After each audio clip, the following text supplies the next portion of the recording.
The importance of physics in our daily life. 1. Automobile technology is based on the principles of thermodynamics.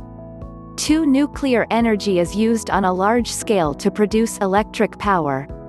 3. Radar technology is based on the rules of physics. 4. Lasers are widely used in medical science. 5. All the electrical devices which are used as home application are based on physics rules and laws. Thanks for watching. Don't miss a video. Like and subscribe to our channel.